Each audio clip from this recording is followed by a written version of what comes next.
which show when it's going to expire. The CDN will listen to those headers.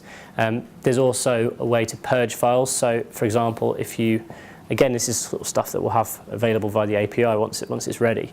You know, at the moment we've got an option in the control panel so you can purge your files. So, for example, if you're working on a live website and you're updating your CSS, again, when you're using a CDN, this kind of becomes a little bit frustrating sometimes if you're kind of working on a new site, because obviously you'll refresh the page. If the CSS is still cached on the CDN, it's going to look exactly the same. So then you have to purge that CSS file and then update it, which is why, like in most cases, to be fair, if you're not hashing the contents of the file, that's the file you're doing it wrong anyway. Yeah, well, exactly. But I mean, most of the time, you know, you kind of implement the CDN once your site's ready to go live anyway.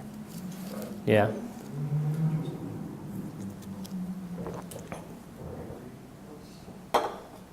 Yeah.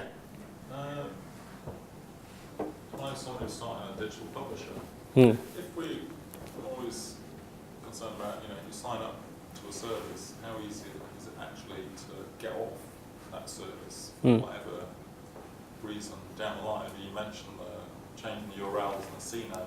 Yeah. And what about, you know, what we might call a graceful exit or a data liberation front or whatever you want to describe it? I mean, is it just to get off a CDN or to switch to another one?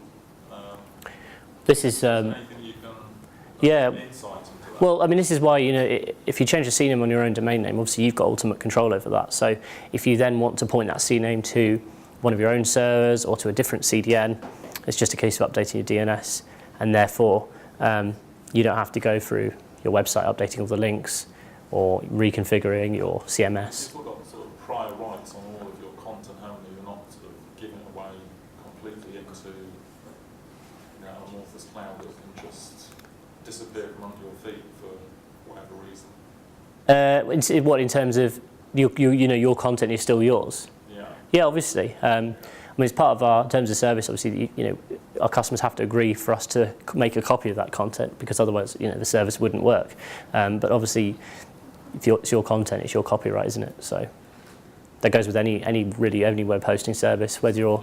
Yeah, no disrespect, it's easy to get into yeah. sometimes, but getting out of them can be a nightmare.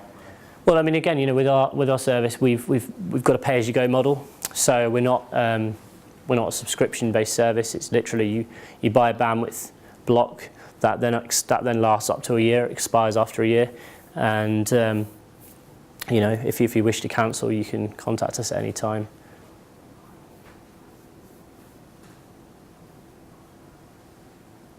Okay. All right. Is there any more, or I'm sure if you do think of a question, you can approach if you like. But thanks very much. Okay. Thanks very much for your time. Cheers.